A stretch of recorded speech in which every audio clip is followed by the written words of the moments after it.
¿Qué es la conciencia? ¿Existe una conciencia individual para cada ser humano? ¿Existe una conciencia universal? ¿O existen ambas, una conciencia individual y otra universal? ¿En dónde se encuentra la conciencia? ¿Por qué no me acuerdo haber nacido? ¿En qué momento se inició mi conciencia? El tiempo pasa mientras el ser humano vive ocupado, en su trabajo, con su familia, tratando de vivir un poco, dejando de existir solamente. En ocasiones con trabajos extremadamente pesados y mal pagados.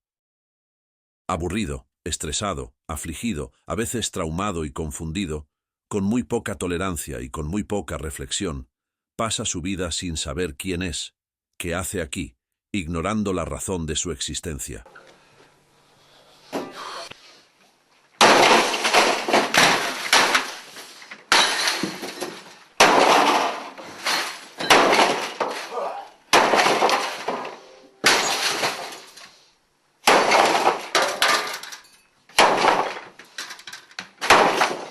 La monotonía es algo que la mayoría de la gente escoge. Tener un horario, entrar por la mañana, salir por la tarde de un lugar de trabajo, durante un día, durante unas semanas, durante años, y pasa el tiempo. Monotonía pura. Y esto es gracias a que tenemos necesidades, tenemos hambre, tenemos sed, frío, calor, etc. Y esto implica trabajo. Tenemos que trabajar, obtener dinero y pagar nuestras cuentas. La única certidumbre que tenemos es que nos vamos, que algún día vamos a dejar este mundo. ¿Cuándo, dónde y cómo? No lo sabemos.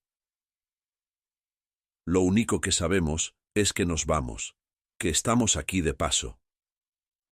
Hola, soy Benito. Espero no se hayan olvidado de mí. En esta ocasión vamos a tratar de ver qué es la conciencia. La pregunta es, ¿y qué hacemos mientras estamos en este mundo? ¿Puede haber un momento de paz, de tranquilidad, de serenidad? ¿Y dónde queda mi conciencia, tu conciencia, nuestra conciencia? ¿Podemos cambiarla, depurarla? O más bien, ¿podemos limpiar nuestra conciencia?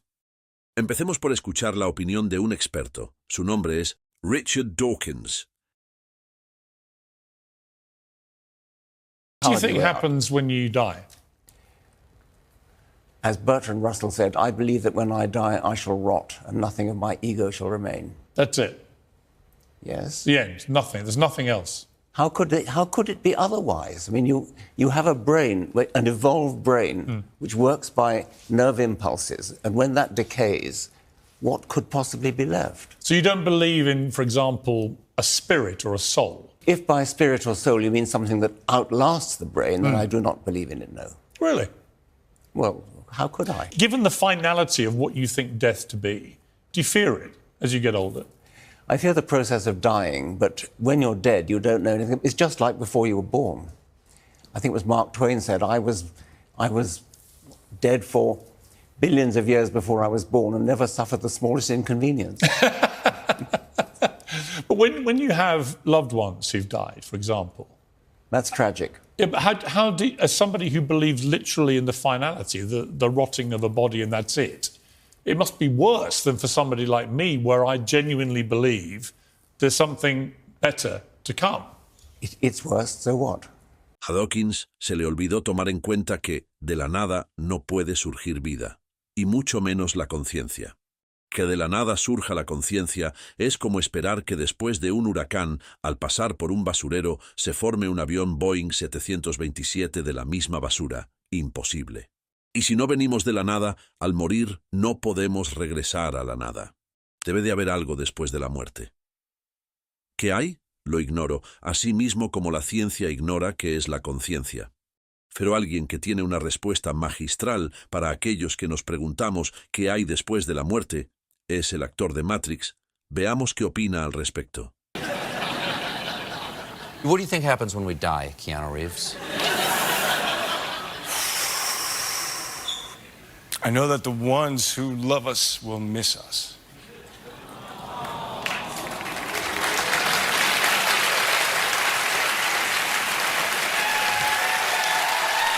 A pesar de que la ciencia ha hecho enormes avances en todos los campos, hay uno donde realmente puede hacer muy poco o casi nada. Podemos definir qué es la conciencia, pero no podemos explicarla.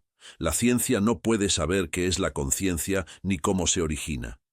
Filósofos y científicos van y vienen y no podemos dar respuesta a semejante acertijo. Tenemos por un lado el cerebro y por otro la mente. En el cerebro sabemos que una neurona tiene una carga eléctrica y hasta podemos atrevernos a pesarla. Pero no podemos hacer lo mismo con un pensamiento. No podemos abrir el cerebro y ubicar un sentimiento, un deseo, un odio o un miedo. Digamos que alguien te quema con un cigarrillo, en ese momento se lleva a cabo una serie de procesos químico-eléctricos y sentirás dolor. Eso será un proceso cerebral. Y al momento de recordarlo, como un proceso mental, te causará dolor, pero no un dolor físico, no cerebral. Será a nivel mental reflejado por medio de un sentimiento y posiblemente como un trauma.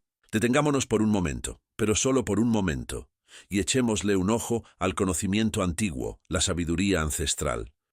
Sabemos que dentro de los principios herméticos del Kybalion, de Hermes Trismegisto, el primer principio, y el más importante, es el número 1, todo es mental. Y dentro de la numerología pitagórica, el número 5 representa al ser humano. Hay que tener esos dos aspectos herméticos presentes en la mente para lo que viene. La verdad no es una democracia. Partiendo de este punto vamos a decir que la conciencia es la frontera entre la vida y la muerte. Para los materialistas que están aferrados a decir que el cerebro produce la conciencia, que al nacer la conciencia existe y que al morir la conciencia se extingue, desaparece, se vuelve nada.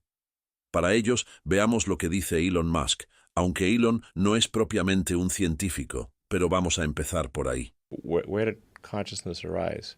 The universe started off as basically quarks and leptons, and it quickly became hydrogen and helium, lithium, like basically elements of the periodic table. But it was like mostly hydrogen, basically. And then over a long period of time, 13.8 billion years later, that hydrogen became sentient. So where along the way where is consciousness, what's the line of consciousness and not consciousness between hydrogen and here? Aunque un poco confuso lo que dice Elon Musk, nos empezamos a alejar de las ideas de los pensadores materialistas que afirman que el cerebro es el creador de la conciencia. Y si lo que dice Elon es correcto, cuando se empezó a formar la conciencia, el hombre no hacía su aparición todavía, y por lo tanto no había ningún cerebro para producir dicha conciencia. Es muy pertinente aclarar que aquí decimos, cuando la conciencia se empezó a formar, pero creemos que la conciencia ni nace, ni crece, ni muere, la conciencia simplemente es. Entonces, ¿qué otra opción tenemos? Hay otro tipo de pensadores y científicos que se les llama idealistas, los cuales dicen que la conciencia es independiente del cerebro, que la conciencia existe en el universo, y que la función del cerebro es actuar como un filtro. Uno de los principales idealistas es el Dr. Peter Fenwick, quien es un neuropsiquiatra y neurofisiólogo que es conocido por sus estudios sobre la conciencia, la epilepsia y las experiencias cercanas a la muerte, estudios que ha llevado por 50 años. Es reconocido como una autoridad de prestigio en el estudio de la relación mente-cerebro. El consenso predominante en la neurociencia es que la consciencia es una propiedad emergente del cerebro y su metabolismo. Cuando el cerebro muere, la mente y la consciencia del ser al que pertenecía ese cerebro dejan de existir. En otras palabras, sin cerebro no puede haber consciencia. Pero de acuerdo con el Dr. Peter Fenwick, este punto de vista es incorrecto. De hecho, Fenwick cree que la consciencia realmente existe independientemente y fuera del cerebro como una propiedad inherente del universo mismo, como la materia oscura y la energía oscura o la gravedad. Por lo tanto, en opinión de Fenwick, el cerebro no crea ni produce conciencia, más bien la filtra. What we need to think about is whether or not consciousness is generated by and is a property of the brain. Now, the strong feeling is that it is. And the argument there goes that when we do things to the brain, we alter consciousness in some way. Therefore, one goes on to argue that there is a strong correlation between brain function and consciousness. But correlation is not the same as causation. So then, for today, let's just be quite clear what I'm talking about. That is that there are two major theories that we're going to have to always take into account when we're looking at things like dying, near-death experiences, and the actual changes in consciousness itself. Are they just brain-based? Or is the brain some sort of filter and consciousness is a much more universal quality than we have thought of at the present time? Now, people get very hot under the collar, or some people do, when one mentions these theories. But I think the best thing to do is to have them in the background and just look how far the actual data itself can take us. And then you can decide which theory you like best to explain reality. Por lo tanto, tenemos dos opciones. Sin etiquetar dichas tendencias, es decir, sin darle nombre a cada una de ellas. Una dice que el cerebro crea la conciencia y la otra que la conciencia existe de forma independiente y que el cerebro actúa como un filtro. Antes de que hagas tu elección entre una y otra, permíteme mostrarte el experimento de la doble rendija, la cual nos ayudará a elegir mejor.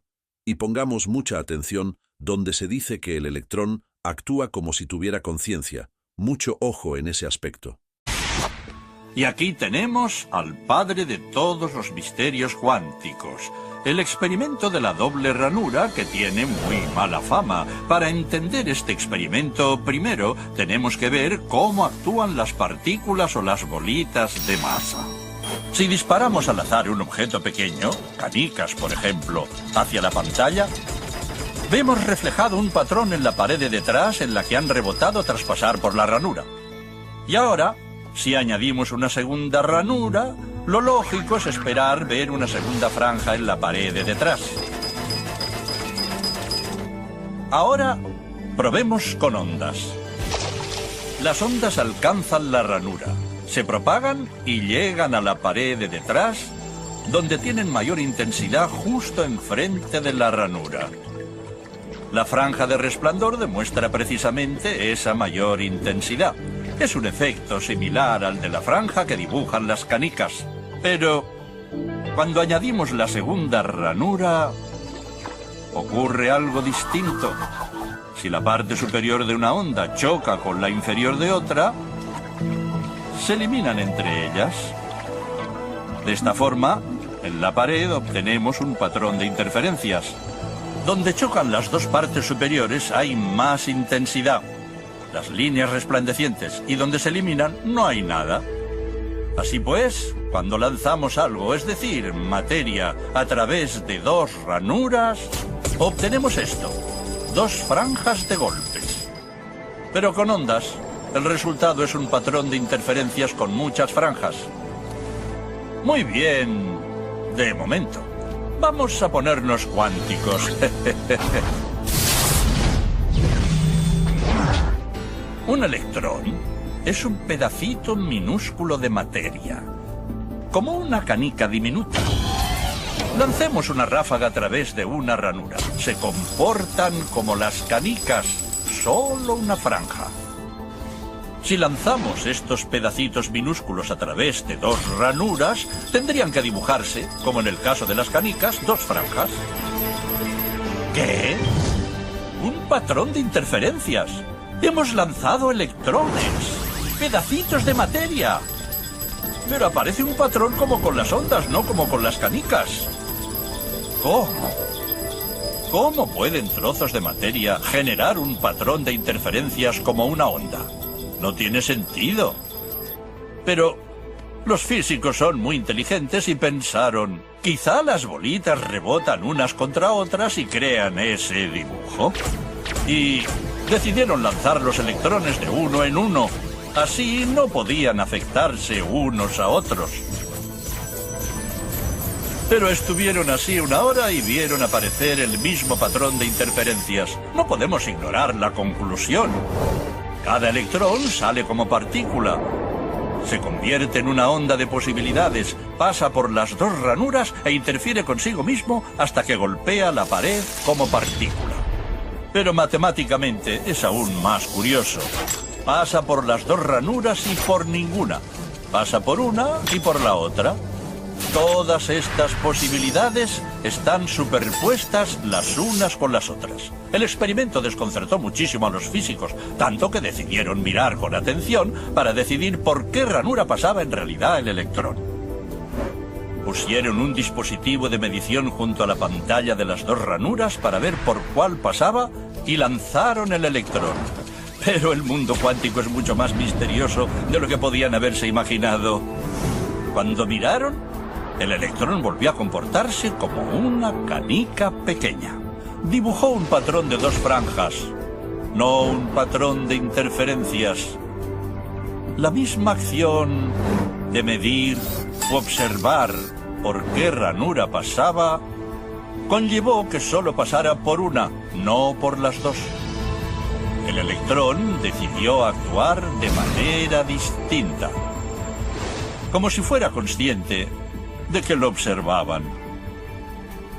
Y en ese momento los físicos adentraron para siempre en el extraño submundo de los acontecimientos cuánticos. ¿Qué es la materia? ¿Canicas? ¿Ondas? ¿Y ondas de qué? ¿Y qué tiene que ver el observador con todo esto? El observador destruyó la función de onda con solo mirar. Así que tenemos 3 puntos. 1. Primer principio hermético del Kybalion dice el universo es mental. 2. El Dr. Peter Fenwick nos dice que el cerebro actúa como un filtro. 3. A través del experimento de la doble rendija nos muestra que el electrón cuando se le observa actúa como si tuviera conciencia.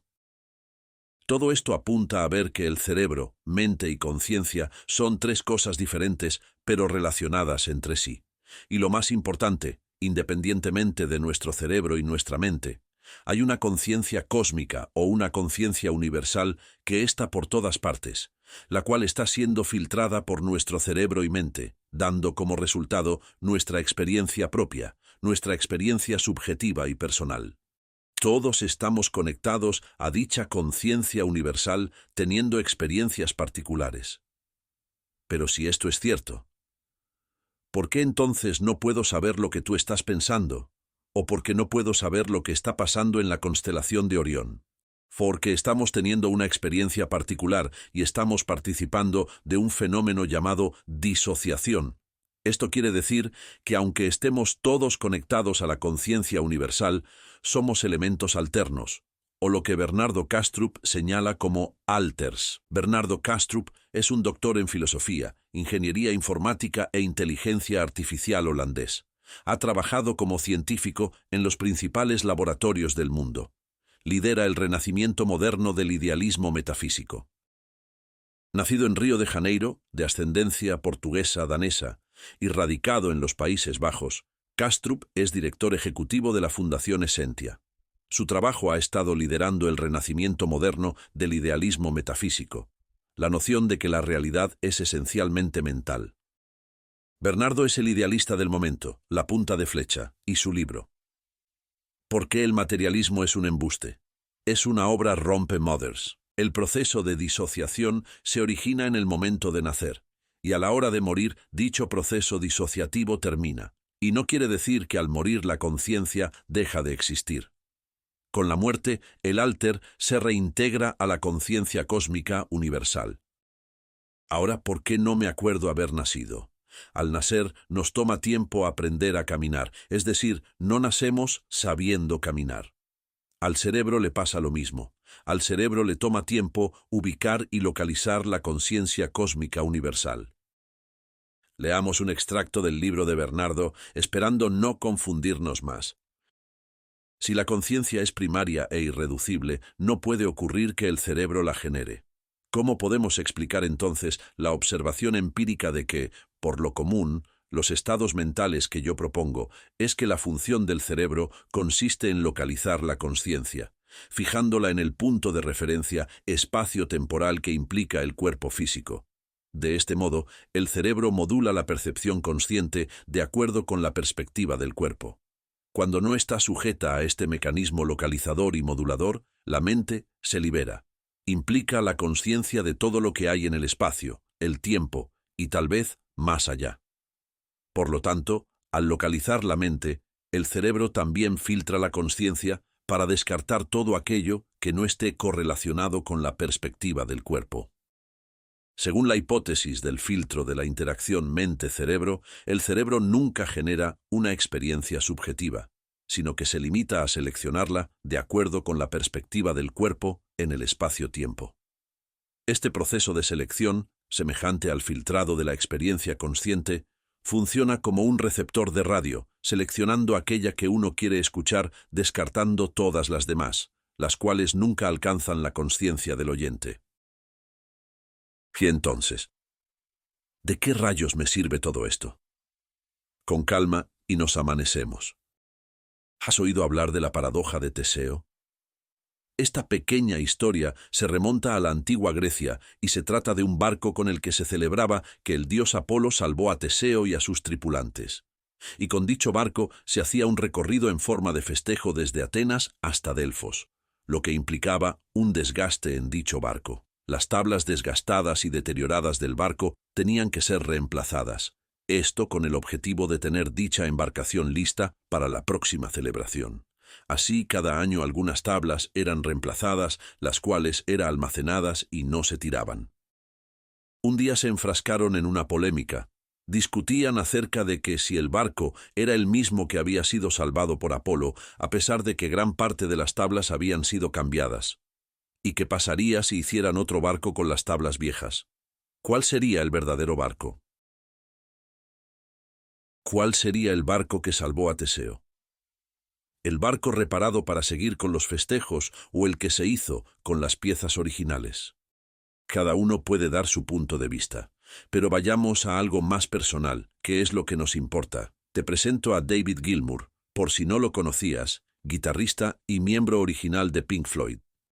En esta secuencia de fotos podemos ver a David desde joven hasta una edad mucho mayor.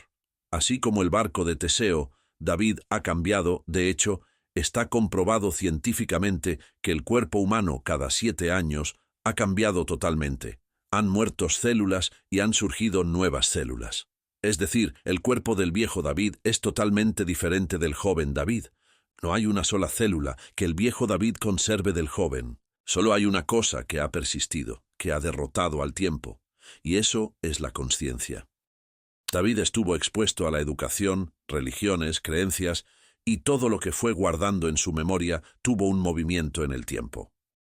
Lo importante aquí es señalar que David, a través de su vida, cambió de ideas, aprendió nuevas cosas, pero su identidad propia por medio de su conciencia se mantuvo.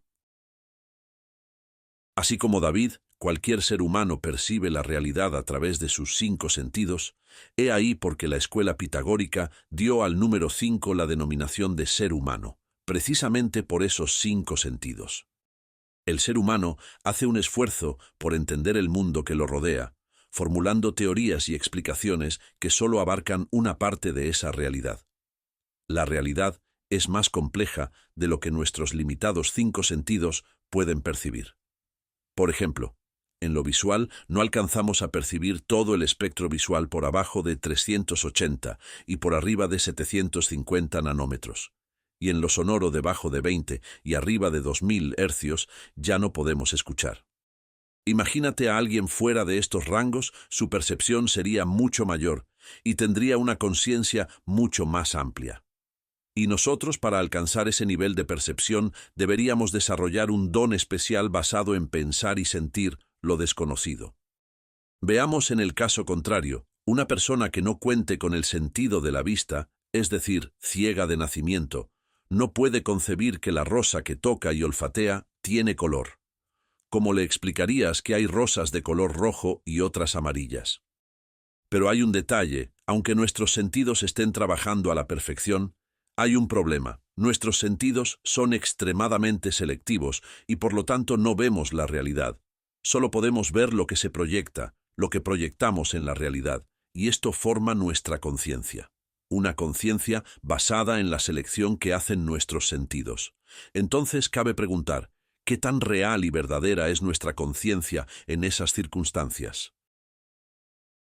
Entonces, si todos estamos conectados a la conciencia cósmico universal, ¿por qué hay seres tan equilibrados, con expresiones llenas de amor? ¿Y por qué hay seres tan miserables, con expresiones llenas de odio, cólera, resentimiento y miedo? Expresiones de amor como... The thing I would say is, when you grow up, you tend to get told that the world is the way it is, and your life is just to live your life inside the world, try not to bash into the walls too much, try to have a nice family life, have fun, save a little money. But life, that's a very limited life. Life can be much broader once you discover one simple fact, and that is everything around you that you call life was made up by people that were no smarter than you. And you can change it. You can influence it. You can build your own things that other people can use. And the minute that you understand that you can poke life and actually something will, if you push in, something will pop out the other side, that you can change it, you can mold it. That's maybe the most important thing, is to shake off this erroneous notion that life is there and you're just going to live in it, versus embrace it, change it, improve it, make your mark upon it. I think that's very important. And however you learn that, once you learn it, you'll want to change life and make it better, because it's kind of messed up in a lot of ways. Once you learn that, you'll never be the same again. Y expresiones hechas por seres sumamente deplorables. La envidia que le tiene a la clase media hacia arriba es impresionante, es vengativa, es una come mierda. Eso es lo que nos merecemos los mexicanos, no esta mierda, este miserable, insensible, indolente, incompetente y que todavía se victimiza. Es un desalmado. O sea, no solamente es un psicópata, un sociópata. O sea, es un puto ser desalmado, tan culero. Sí, lo es. Me estoy refiriendo al presidente, que dice como tierra de conquista, pinche acomplejado de cagada. La diferencia entre ambos tipos de personas es abismal. Una conclusión rápida es, el dinero es hermoso, pero no te garantiza la felicidad. ¿Qué es lo que hace que un tipo de personas tenga serenidad, tranquilidad, paz y que tenga la capacidad de transmitirlo? Y sin embargo, el otro tipo de personas, todo lo que transmiten está basado en el odio, entre otros sentimientos negativos. Hay una razón, descartando la genética, es decir, que haya gente que nazca predispuesta por la naturaleza a tener ese tipo de emociones y sentimientos. Creemos que la razón primordial está en cómo filtra la realidad del cerebro de cada individuo. Vamos a explicar este proceso de filtración de la realidad, pero antes hagamos una definición de la conciencia sin pretender dar una explicación, y posteriormente veremos cómo se origina ese proceso de filtración. ¿Qué es la conciencia? La conciencia es la capacidad de observar cuando filtramos la realidad. Repito, la conciencia es la capacidad de observar cuando filtramos la realidad. ¿Y cómo filtramos la realidad? ¿Qué es un filtro? ¿Cuáles son los filtros? Los filtros son miedos, deseos, creencias, hábitos, relaciones y los condicionamientos. Todos estos filtros seleccionan lo que percibimos a través de nuestros sentidos. Por ejemplo, si hay alguien que se cree inferior, estará constantemente captando cosas que confirmen su creencia. No porque el universo esté conspirando a favor o en contra, sino porque la realidad está siendo filtrada. Eso es todo. Todo el tiempo estamos confirmando nuestras creencias por medio de los filtros. Para estar conscientes de nuestra conciencia, es bueno tener en cuenta lo siguiente. Número 1. Conocer la existencia del filtro. Número 2. Observar que cuando reaccionas, reacciona la imagen en tu mente, no la realidad. Número 3. Observar que todo cuanto existe en ese filtro es temporal, es pasajero. Dicho filtro está cambiando permanentemente. Número 4. Observar que todo lo que existe en tu mente en tu filtro es inadecuado e insatisfactorio, por ser temporal y pasajero. Número 5. Observar que todo lo que existe en el filtro, en tu mente, no eres tú. En la mente solo existen proyecciones mentales. Bueno, eso es todo por hoy. Al parecer tienes algo de trabajo por hacer.